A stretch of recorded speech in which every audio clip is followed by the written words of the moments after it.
Bonjour à tous, heureux de vous retrouver pour notre 13e étape du GNT sur l'hippodrome de Nantes. Ce sera notre quintet flash du jour. On va évoluer sur 3000 mètres. Il y aura deux rendements de distance, notamment les 50 mètres pour les champions, les cracks, les phénomènes, un certain Clean Game.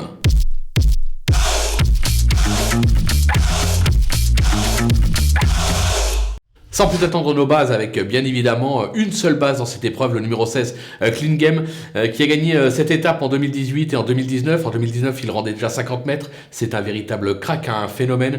Au regard de ses derniers succès, je ne vois pas comment il peut être battu. Du côté des opposants, on va en mettre deux seulement là aussi, avec le 4 Doux Parfum qui est irréprochable. Il affiche 100% de réussite sur cette piste avec 4 victoires et un accessite en 5 tentatives. Il ne peut avoir meilleur engagement puisqu'il ne rend pas la distance. Il devrait logiquement finir à la hanche de Clean Game. Méfiance avec le 8 Fly Speed, vainqueur à Pornichet et restant deuxième à la Capelle. Il semble n'avoir jamais été aussi fort. L'engagement en tête est idéal. Maintenant, il lui arrive parfois de faire des petites bêtises en partant, raison pour laquelle je le place derrière Doux Parfum. Le coup de poker, ce sera l'As Eddy Duvivier qui est accrédité d'une belle année avec notamment une récente deuxième place lors de l'étape de Pornichet. L'engagement là encore est favorable puisque le cheval s'élance en tête. Il est capable de venir brouiller les cartes. Les outsiders, vous l'aurez compris, sont nombreux avec le 13 Fric Duchesne, actuellement 7e du classement. Il s'est placé à Pornichet, à Laval, au Croisé-la-Roche. Décidé, il fait partie des nombreux trotteurs capables de jouer les places dans cette épreuve, tout comme le numéro 12, Crack Money. C'est tout simplement le leader de ce GNT. Il a triomphé sur l'hippodrome de Laval, sur l'hippodrome de Mort de Bretagne. Il s'est placé à Argentan, il s'est placé au Sable d'Olonne. Même s'il rend 25 mètres, il doit pouvoir encore conclure dans la bonne combinaison. Le numéro 7, Fakir Mérité, ce spécialiste de la province, n'est pas sorti des 5 premiers à l'occasion de ses 11 dernières tentatives.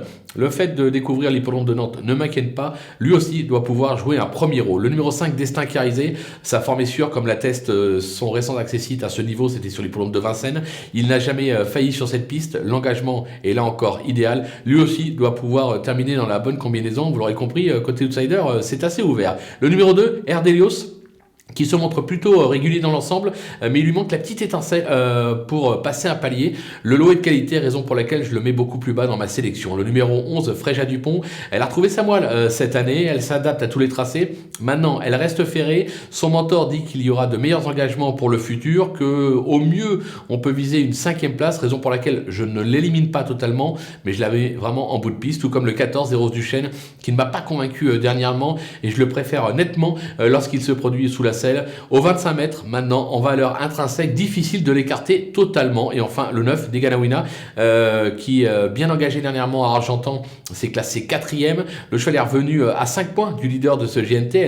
Il est donc deuxième, son dauphin, le dauphin de Crack Money. Maintenant, les conditions changent. Il évolue au 25 mètres, ce qui complique la donne. Mais pour une 5e place, à l'issue d'un parcours limpide, on ne peut pas l'interdire. Du côté des délaissés, là aussi, on prend des risques avec le numéro 3, Desperado, qui a surtout brillé sous la selle ces derniers temps. Certes, il compte aussi quelques bonnes sorties à l'attelé, mais à un niveau moindre. Là, je pense que c'est vraiment une impasse tentante. Attention avec le 6, By and By, qui a surtout brillé sur l'herbe cette année. Ça se complique sur le dur, et moi, je pense qu'il est un petit peu émoussé en cette fin d'année. Toutefois, son entourage est assez confiant. Il dit que découvrir le tracé de Nantes devrait servir ses intérêts. Moi, j'y crois pas, mais c'est à vous de voir. Le 10, Badgellery, alors il lui arrive de surprendre, mais à 10 ans, cela devient vraiment compliqué face à une telle opposition de surcroît en rendant les maîtres. Moi, je l'écarte. Et enfin, le 15, Clark Soto, c'est tout simplement le vainqueur du trophée vert. Il s'est classé 4e de cette étape en 2019 en rendant 25 mètres. Là, il est aux 50 mètres. Son entourage dit, vous pourrez le rayer. On va lui faire confiance surtout, raison pour laquelle je l'ai écarté sans aucun regret. Voilà, on a fait le tour de cette superbe étape du GNT à Nantes. On va se quitter avec ma sélection et mes conseils de jeu. À vous de jouer.